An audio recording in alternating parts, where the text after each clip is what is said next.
Time has literally stood still here at the Detroit Osteopathic Hospital. Working with, what was it?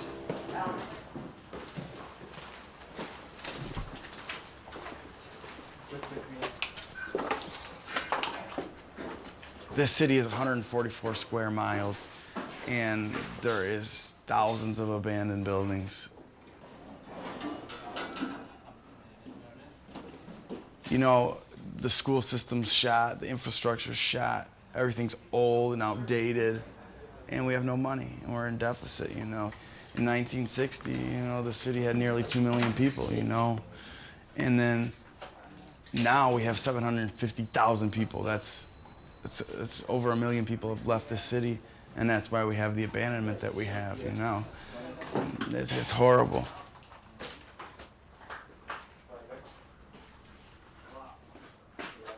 I'm all for it. I play my part. I do what I can. But I'm just one person, you know, in a city of 750,000 people.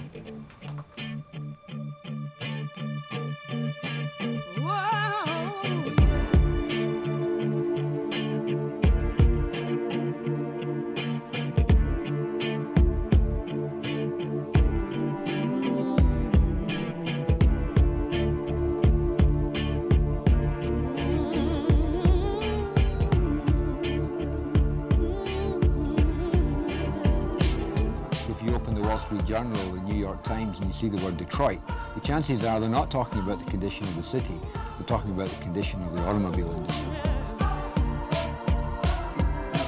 You've seen a city trying to expand beyond the auto industry, but really that has been defined by one industry.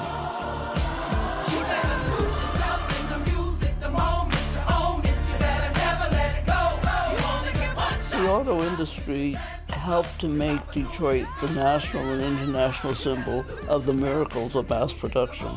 And the decline of the auto industry has helped to make Detroit the national and international symbol of the devastation of deindustrialization. To me, it's kind of preparing you for what other people may face in the future. We're just getting it now. So it's just making you stronger. That's all it is.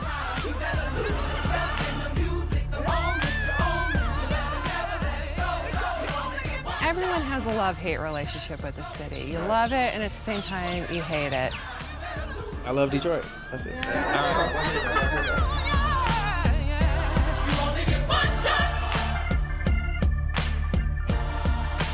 Welcome to Detroit, Michigan.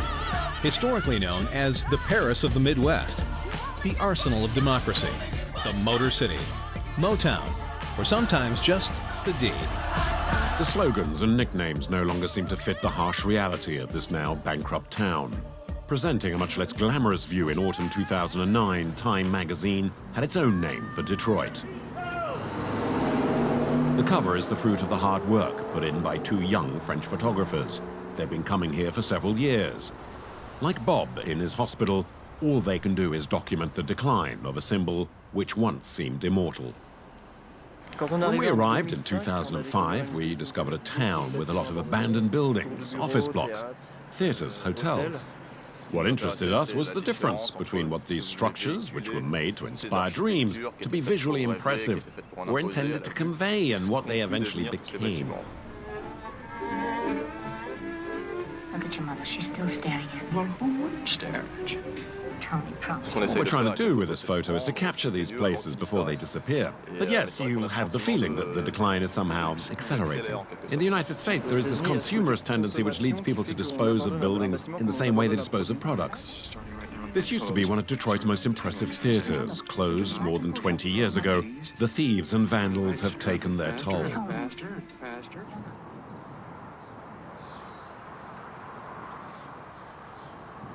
This neighborhood used to bustle with life. Dozens of European immigrant families settled here in the early 20th century. You better go take your test. I'm gonna go get smart, y'all. We're collecting information about working class people here, the objects of their everyday life. And, you know, it sort of creates a more complete social history of Detroit. Detroit was founded by a Frenchman in 1701, but that's of interest to just a handful of archaeology students. There is so much to do on the biggest excavation site in industrial America. But it's got this patina, you can see. A lot of areas like this in Detroit today are abandoned, but it serves as a park like this today, and you don't get a sense standing here today of the once thriving neighborhood that existed here before the park.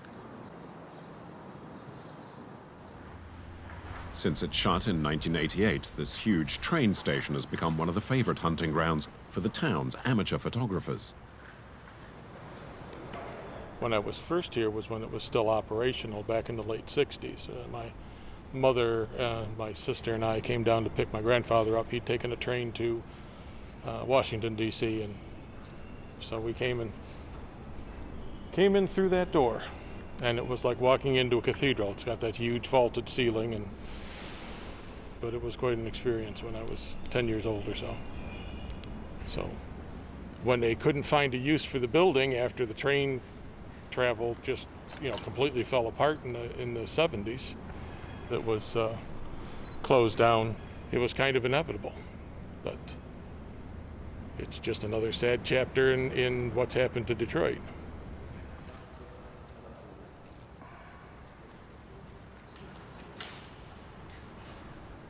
Detroit is so gorgeous. I mean, you drive through the city, you see the stonework, the masonry work, the architecture, just everywhere, every little nook and cranny. You just gotta look past the spray paint and the broken windows.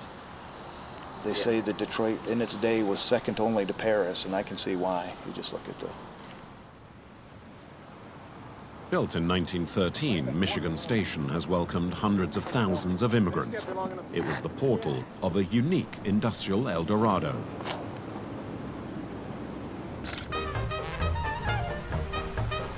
In the 1920s, 5,000 immigrants disembarked here every day. Detroit represented a new Babylon, an incarnation of excess.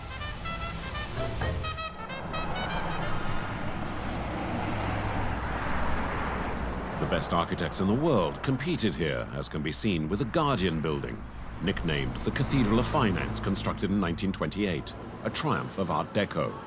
Luxury hotels multiplied, grandiose cinemas shot up from nowhere, and the city boasted more music halls than Broadway. Many would argue, as I have, that Detroit is the quintessential city of the 20th century. It was born really out of small-scale manufacturing businesses that evolved here in the late 19th century, and then they were brought together by these emerging new companies, particularly through Ford. And by 1910, by the beginning and in fact the end of the First World War, this was an automotive manufacturing center with all the businesses that go with it.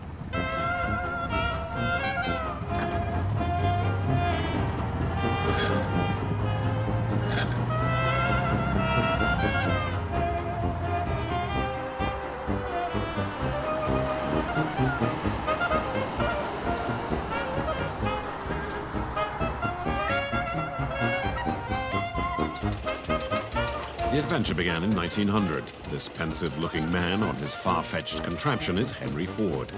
He's preparing the first industrial revolution of the 20th century. Ford will change the world market with the invention of the assembly line and the first example of mass production, the famous Model T Ford.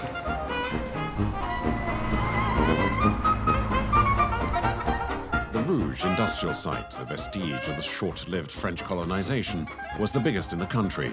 It could hold up to 90,000 workers.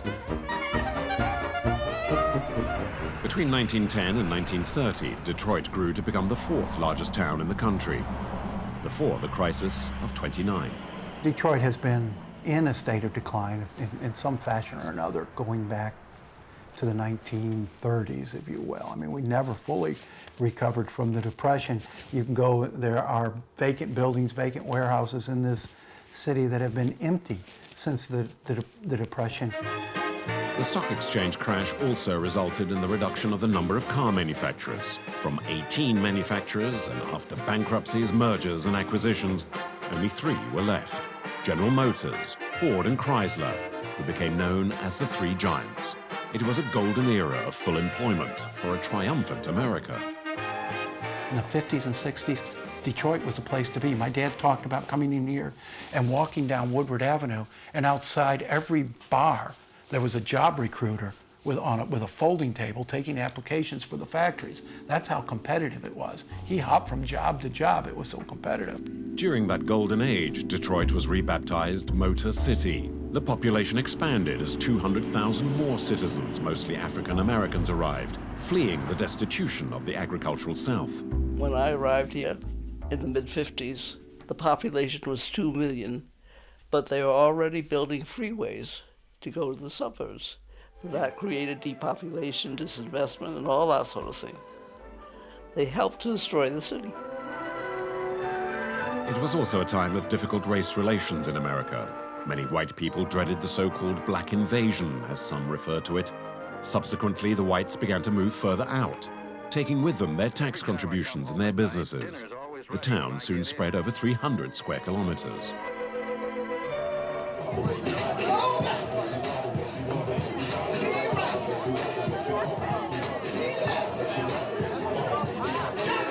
Detroit music and dance go back a long way. By the 1920s, there were already numerous dance halls throughout the town. Except that, at the time, whites and blacks were segregated.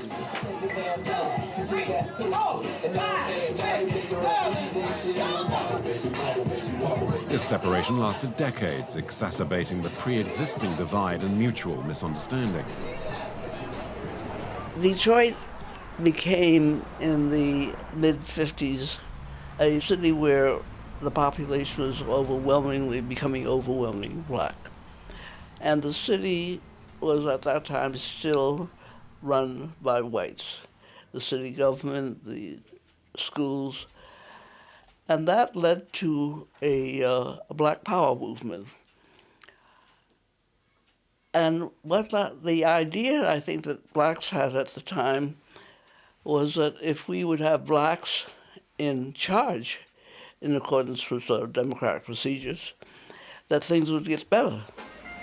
But social divisions added to economic problems complicated matters. To reduce the costs of production and stop depending on the powerful automobile unions, the Big Three changed their strategy.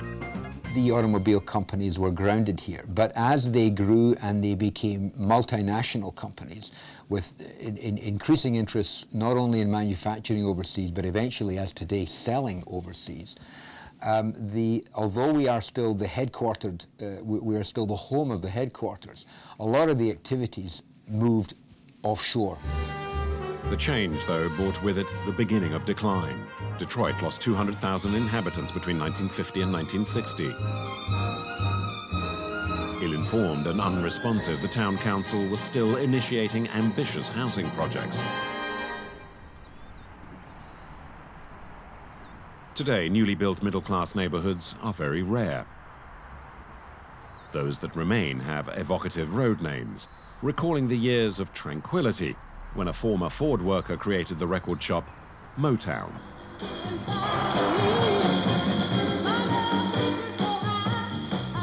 Motown, a contraction of motor and town.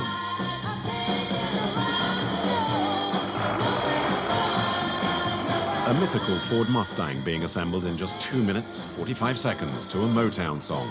It is all incredibly symbolic.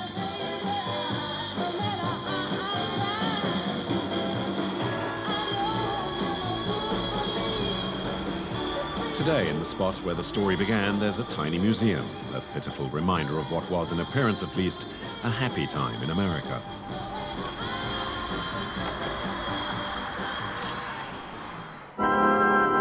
Years after what is considered the first music video, America imploded. The National Guard to restore order.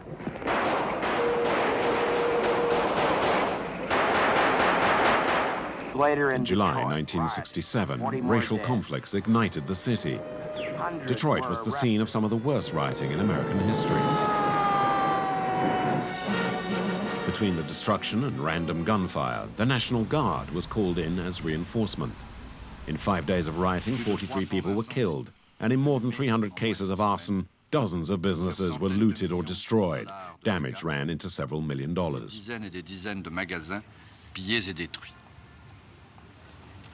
do you think of all that? Well, I see Eh bien, tout cela, c'est le résultat de longues années de frustration, de dépravation.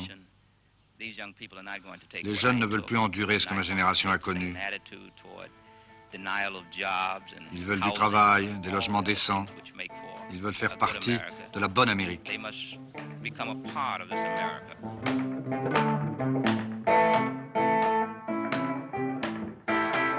45 years later, and there are some who believe the Motor City is still burning. The city's spatial and social composition was forever changed by what happened. White citizens fled to the suburbs with their big shopping centers, and black citizens mostly remained in the old downtown and the peripheral neighborhoods. There are not enough people to fill the gaps left by this exodus. Detroit has lost 20% of its population, which remains at its 1930 level. It seems unlikely that the number will increase much. Today, Linwood, the district at the center of the riots, still has an unenviable record of crime and poverty.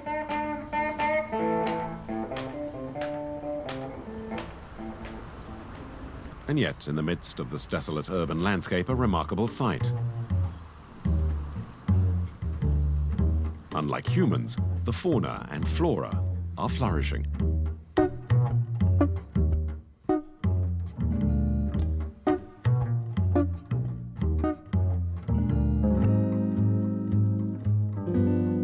Detroit is a town of contradictions. While it is dramatically shrinking, its population is getting fatter and fatter. According to an OECD study, Detroit has the 5th highest rate of obesity of any American town. However, that might all be about to change. Gardening has become a political and civic act. People are reappropriating and adding value to the open spaces where the houses used to stand. There used to be 5 houses here. 1, 2, 3, 4, 5. When were they torn down? Oh, the last one about 15 years ago. Why did the people leave? I can speak for areas I've lived in, and I saw people leaving. A lot of, like this house across the street, that was a family. There was a grandfather and a mother who raised their kids there. And they always had a house full of grandkids. And the day that they moved was very heartbreaking. They mortgaged their house, and the payment, they could no longer afford to stay in their house. So they moved.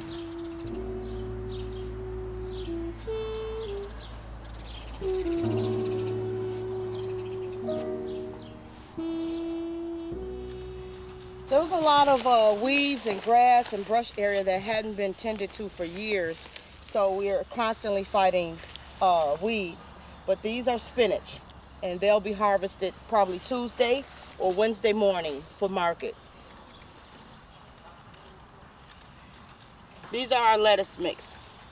Myrtle, did you know how to do gardening before? Just a little bit. My grandmother, this is my grandmother, I gardened with my grandmother as a young girl. Mm-hmm. That's her hat? This is her hat. Mm-hmm. This was her dress-up hat, but for me, it's my gardening hat. So Myrtle, are you doing this out of necessity or pleasure? Necessity, and now it's pleasure. It started as a necessity. Take the water back. Yeah. Concepted by my husband. Thank you. What I owe you? Nothing? Great. The part that the economic or the market part of the garden plays is us trying to develop our own economic autonomy. And the community is something for all of us to eat from.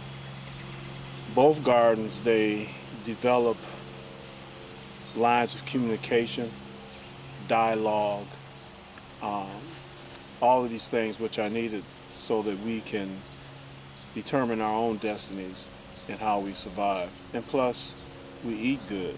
We eat nutritional food that's good for us. Watering just the roots is very important. Tomatoes are fragile, they get the fungus on the leaves, and we save water by just watering the roots. Can you tell us about your plans for expansion? Across the street. Part of this land here is city-owned, part of it's private-owned. It's been vacant, and we keep the grass cut, so we're going to liberate this land. Our main objective is to be a resource, a gap in that resource that's missing. We're meeting the needs, we're fulfilling our family obligations, and we're participating in local economics. We're transforming young Detroiters, old Detroiters, from the inside out. You know, you are what you eat. You know, grow a garden, grow a community.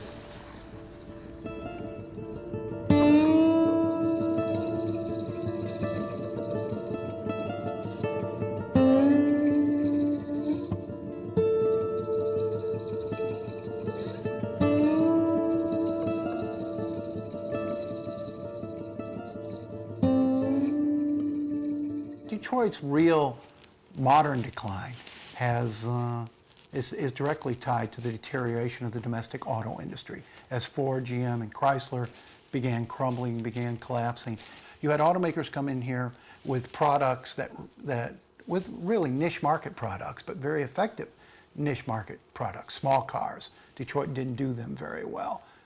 Those Japanese car makers did them very well. Luxury cars. Detroit sort of lost its luxury edge. The German car makers really excelled at luxuries. And the per vehicle cost for the big three was so much higher than that of their competitors that they couldn't price as well as perhaps they should have. It really accelerated the decline of Detroit. But there were so many other factors. The development of the suburbs drained the city, and racial troubles drained the city, and bad policies and high taxes drained the city. That resulted in what we have now, the situation in Detroit, with significant amounts of vacant industrial space that in turn, of course, has resulted in this moniker of the empty city, or whatever term you want to use.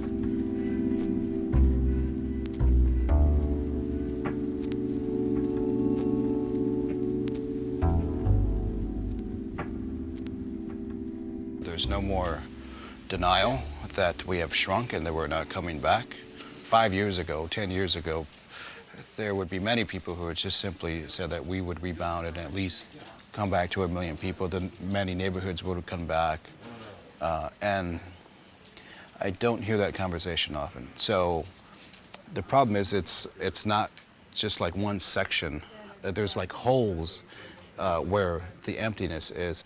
So it's hard to like connect the city, and that's literally one of the logistical problems of what do you do with those big holes that plague the city?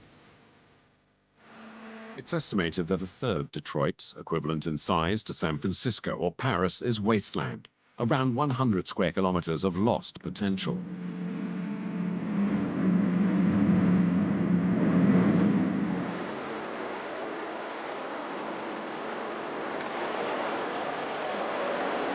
The town council is trying to wipe the slate clean. They're filling the holes in the town center with showcase green spaces. They want to breathe life back into the place, at least symbolically. Most people are looking elsewhere from an urban farming standpoint.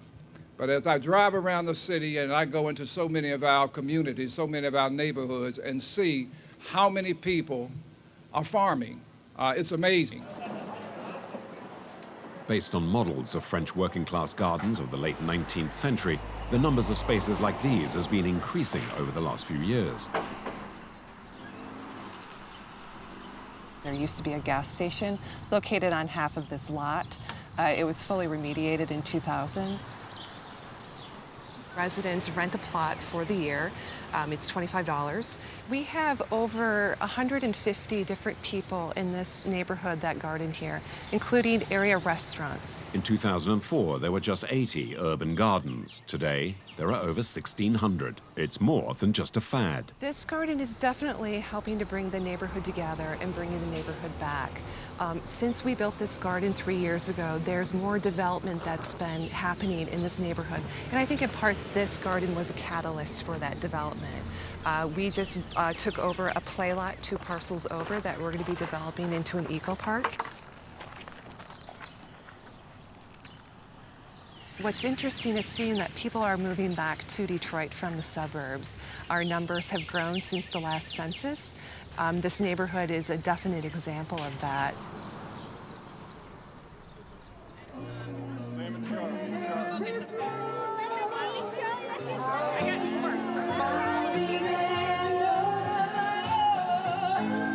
Every weekend, several thousand people visit a unique place in Detroit, Eastern Market, one of the very few places in the city that is really bustling. It's a microcosm of American society in an area of several thousand square meters.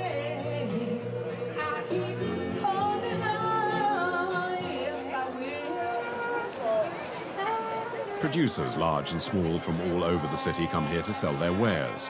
Eastern Market is a response to the food desert, as the town centre is often known, because it lacks even one large supermarket. Eastern Market really is the last, I think it's the last one of its kind left in North America. Nearly every major metropolitan area had an Eastern Market and an Eastern Market district. That's a local food hub.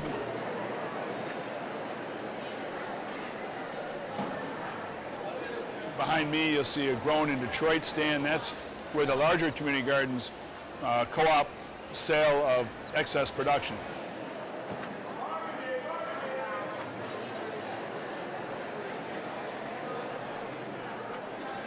If we could peel back the over-centralized, over-processed American global food system and take back 20% market share, we could create about 5,000 jobs. We could create about $20 million in new state and local business taxes, and we could create about $125 million of new household income.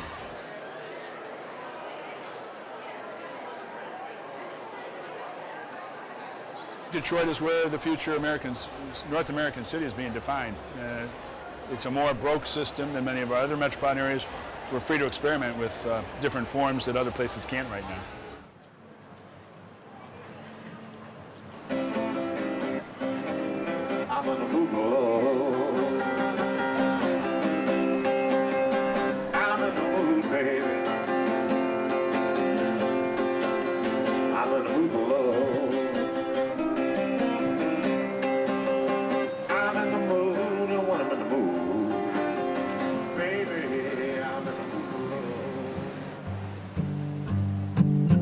Detroit, with its modern-day Towers of Babel, has been punished for its successes and then ostracized by the rest of the country.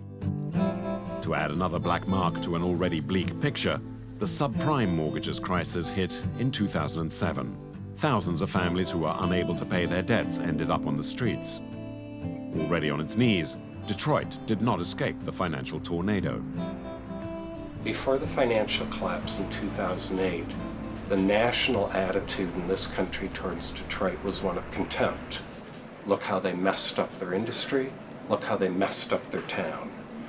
After 2008, when much of the rest of the country sort of caught up to us in some ways, the attitude, I think, has shifted, especially among young people, to one of kind of intense curiosity and sympathy.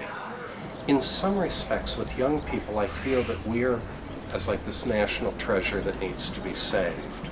We desperately need an influx of young people who are interested in a big, old, gritty American city and willing to try to help rebuild it.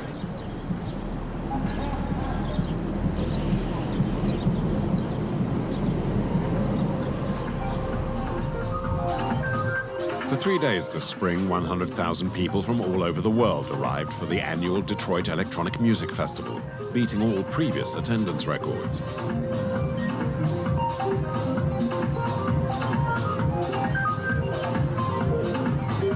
Detroit, the birthplace of soul music, has always inspired composers and singers.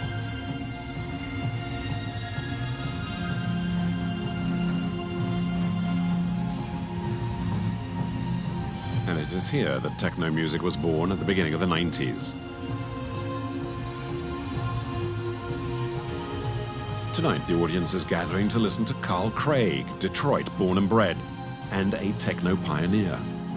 He's disappointed about what has happened to his city. I'm surprised that we haven't been able to parlay that into something fantastic by now. It's been 11 episodes of the festival, and this city should have really grown quite a lot.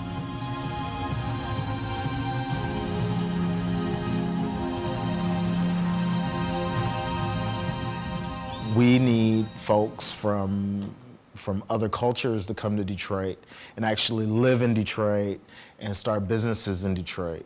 But we actually need people in Detroit. Our neighborhoods have fallen apart. We have the possibility of buying houses for $100, $1,000, you know, $5,000 to have a house. You can buy a whole neighborhood, you know? But for that price, the neighborhood you buy will be a long way out of town and somewhat dilapidated.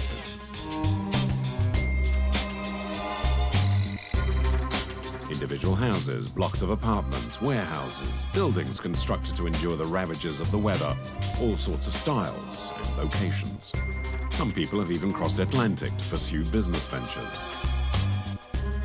50 or 60 years ago, this now half-abandoned neighborhood was magnificent. It's the Cadillac and Cheval neighborhood. And there are some very beautiful houses that are not as well maintained today, but it's an area that will be redeveloped. And there was a unique opportunity to buy this building at auction. Around 12,000 properties were put up for sale at the end of 2010. Their owners hadn't paid their taxes, and for the cost of a small car, about $21,000, I bought a building, which is 600 square meters per floor, and it has 3 floors. Our objective is to develop the ground floor into an office and put 4 studio apartments on the first floor and 4 more on the second floor, and then rent them out. Dynamic real estate attracts investors, which will mean funds coming into Detroit. The money we are going to spend here will enable tradesmen to redevelop this building, which will attract people to the area, and the businessmen in the surrounding area will also benefit from their custom. Oh, your neighbor. Oh, I'm sorry. Yeah. I'm Jerome. My name is Jerome. Oh, okay. Nice to meet you. Nice to meet you. Yeah. And then I'm a foster mom, so I had purchased this and I purchased the lot. Oh, you purchased the lot next door? Okay, yeah, excellent. So yeah, to make them a little playground. Oh, that's cool. They're all special need kids. Oh, really? Oh, that's nice. Yeah, that's so nice. I thought I would move over here, and it's glad somebody's gonna do something. When did you move? I moved here in 07. In 07, so... Yeah, I haven't been here a long time. Yeah, you told me about But I was raised on the east side. Good. So it's going to be a nice playground for the kids. It's going to be awesome. It's going to be nice for this. I like this neighborhood. It's really beautiful. And it's quiet. You know, my neighbor called me and told me the church right behind there, they broke into it last night. Oh, the one behind over there? Behind, yeah. Yeah. That's the problem. You know, the owner of that told me this was broken into all the time. Oh, all the time. yeah. I've called the police plenty of times. They just was all up in there. I'm like, they tearing that beautiful building, because they said it was beautiful in there one time. Byron. Yeah.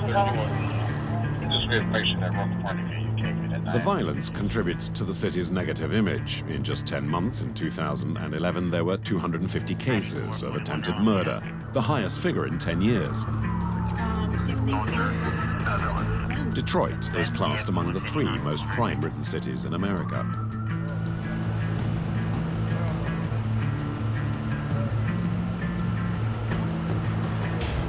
So let me ask you another crazy question like my other one. Does smoking weed violate your probation? So you really don't care much about your probation, huh?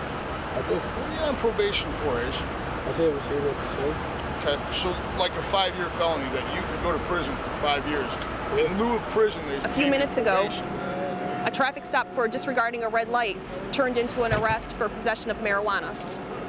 And the officers became alert about the marijuana because of the smell of burnt marijuana. I'll just tell you, I keep getting this. Detroit has earned a bad reputation because of the media.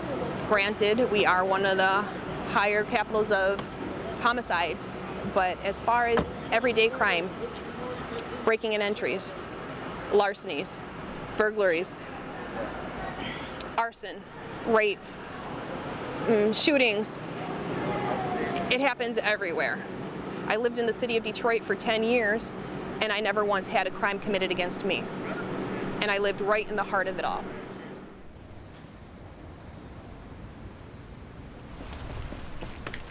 In Detroit, there are as many churches, temples, and chapels as there are religious groups.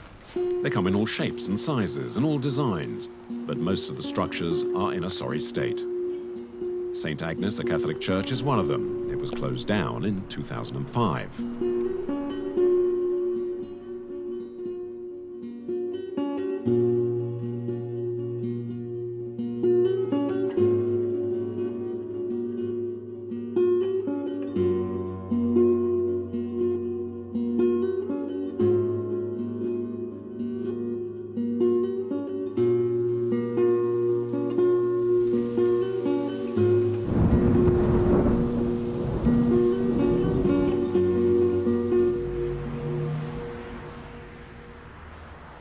Hundreds of other buildings suffered a similar fate, such as the once splendid Lee Plaza, a famous 1930s hotel.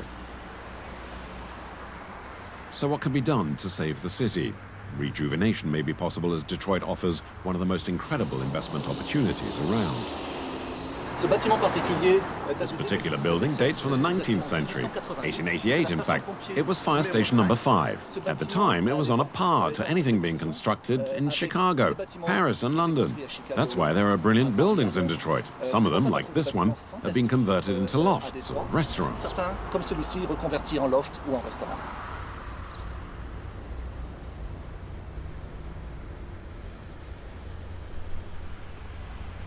The Frenchman arrived 15 years ago, originally to work in the car industry, but has since changed direction.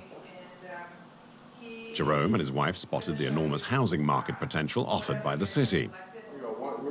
And he has found plenty of enthusiastic customers. One of the goals is to come back into the city, there's areas throughout the city that are being revitalized.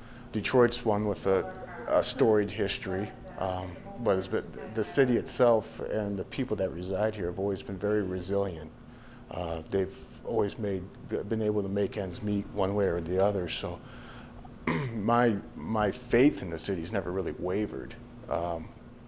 So I'm very positive for the future, I think. Detroit is a little bit too big for the population that it now has. And so its rebirth starts at the very center and grows outward. And that's a large movement of people coming back to Detroit, young professionals mostly, and they occupy those places.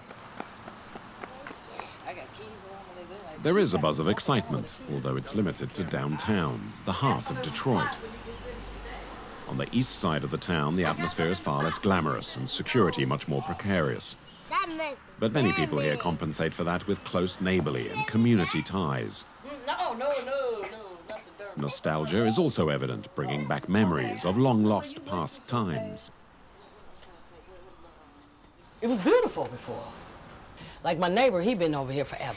So he'd been over here since he was a little boy. All this was beautiful. All this, you know, it was homes here, the apartment was. Well, when we first arrived back in 1966, it was a different neighborhood. You had more houses occupied by neighbors. But then over the years, it declined because people moved out and the vandals have taken over, and so it's declined in recent years. All I do is just pray, because a lot of people have moved out of Detroit, but I'm not giving up on Detroit. I've been here since I was 8 months old. Yeah, I'm staying. I get angry and say I want to leave. I'm not going nowhere. I'm not going to go nowhere. I'm going to stay right here, make the best of it. See, this is a community-based neighborhood. This neighborhood needs structure, help out with the development of our young people. There's nothing for young people to do. So after they go to school and come home, there's nothing to do. So if they're on the street, usually that creates a lot of, violence and trouble, because they have nothing to focus on except for just being outdoors and really no incentive to do the right thing. Education is very important.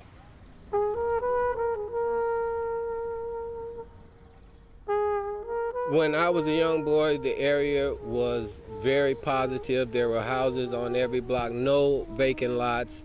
There were programs for the kids, and they had everything back when I was growing up. This was a middle-income neighborhood growing up. Now there is no middle income. There's the rich and there's the poor.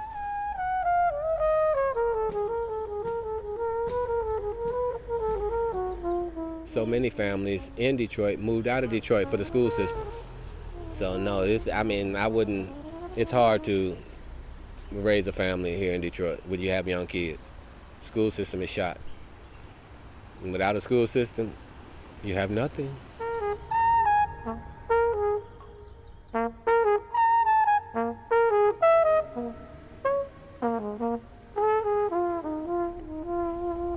In a city where 85% of the population is African American, the election of the first black mayor in 1973 created high hopes. To the best of your ability. Coleman Young, a magistrate for almost 20 years, could not and did not know how to solve the overwhelming problems which were paralyzing the city.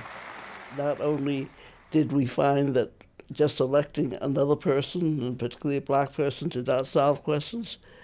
But blacks could not do any better than whites had done in terms of building the industry and developing the city.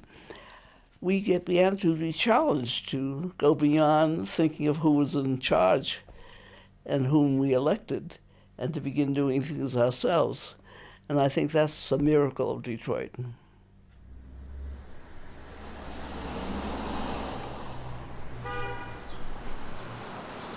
The North Cass sector embodies this miracle. A fashionable area not far from the town centre, it is affectionately known as Avalon, a name taken up by this bakery, set up 10 years ago.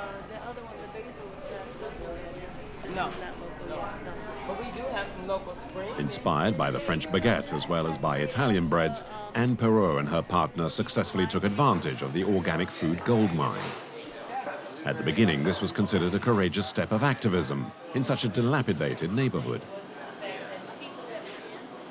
We were neither business owners nor bakers when we started, and so we were basically people that wanted to do something that was a commitment to life bigger than ourselves. And where we got our inspiration was from Jimmy and Grace Boggs. Jimmy had always talked about not depending on the auto company or the big companies to develop, but that it was little and small businesses and to develop your own systems, and that way you could make a difference in the world. The winter before we opened, there's a church a block south that had a tent city out like almost the whole winter, where like almost 300 people a night were sleeping outside. So it was really, I think the city and this neighborhood were really in crisis when we moved here, and everyone kept telling the same narrative, that it couldn't be done, and we just didn't see that. The national chains and the big box stores never came here. They never saw the demographic to support their profit model, their profit margin. But what that does is it opens up a whole opportunity for small business people like us and like other people with no experience to come in and do it like the old-fashioned way, like the way our grandparents, you know, and the immigrants of this country started businesses. There are a lot of people who live in the neighborhoods who've never been downtown. I mean, transportation's, you know, so bad, and sort of the economic stratification is so bad that there are people who are really sort of paralyzed in these neighborhoods. The schools are not good, poverty rate's over 50%, and you know, unemployment, I mean, we don't even know what unemployment is, but it's probably 30% or something like that, really. Poverty is a big issue, access to healthy dynamics, you know, support systems. We're definitely lacking that. I mean, we're almost a city that's collapsing on itself, you know. At the same time, it's a land of opportunity. We create a lot of things.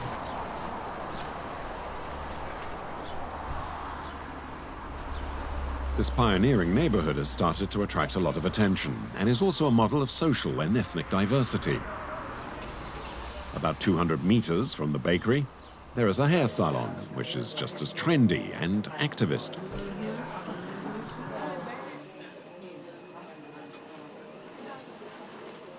So can the Avalon neighborhood become the reference point for saving this anguished town? Here, they seem to think so. In fact, they're convinced of it.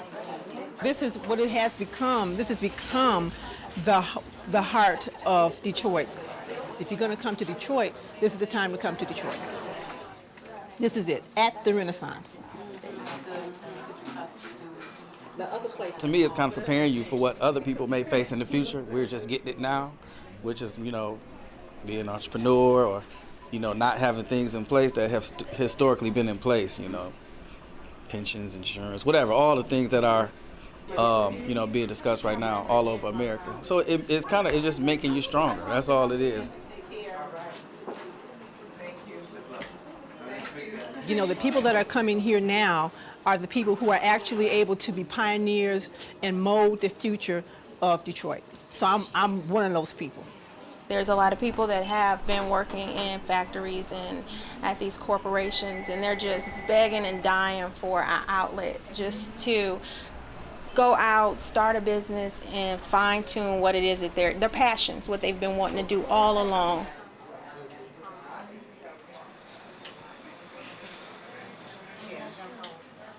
I would have never thought. I lived in New York for 10 years and came back that I would be making money doing natural hair care in Detroit. We talk about things that we can, anything negative. What could we do in the, as a community to build it up? I mean, we are actually providing a light, you know what I mean, in the midst of what people are saying is dying. Under US law, Detroit is no longer eligible for federal funding, as it's fallen below the threshold of 750,000 inhabitants. The consequence of this is heavy budget cuts to the school system, to the police, and for public transport. And if that wasn't enough, the mayor must even fight with his own municipal council. City Council and I are going through a process now that I don't think it's healthy. I provided a budget to City Council where I did a $200 million cut in our next year budget. They said it wasn't enough. They wanted an additional $50 million cut. Another $50 million cut, there's a whole litany of things that we may have to do to reach another $50 million. 2 weeks later, David Bing has had to give way, blighting his term as mayor in a town where 20% of the population no longer receive even basic services.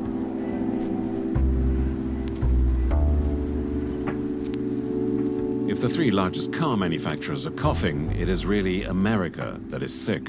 And in these last few years, the country has only been made sicker by the financial crisis of 2007 and the recession that followed. We were still near the bottom, a vicious recession, the worst that we've seen in our lifetimes. And ultimately, that recession cost 8 million jobs. And it hit this industry particularly hard. So in the year before I took office, this industry lost more than 400,000 jobs. In the span of a few months, 1 in 5 American auto workers got a pink slip. Ford has escaped the tidal wave thanks to its private funds. General Motors has been declared bankrupt, and Chrysler is about to go into voluntary liquidation. The choice is therefore simple for the Obama administration: do nothing or put its hand in its pocket in order to save 2 national symbols of manufacturing. There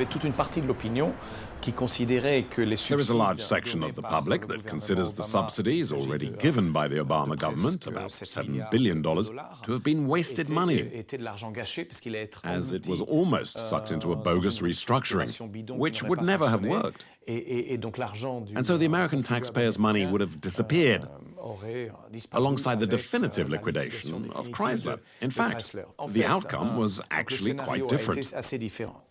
Today, all 3 American automakers are gaining market share. That hasn't happened since 1995.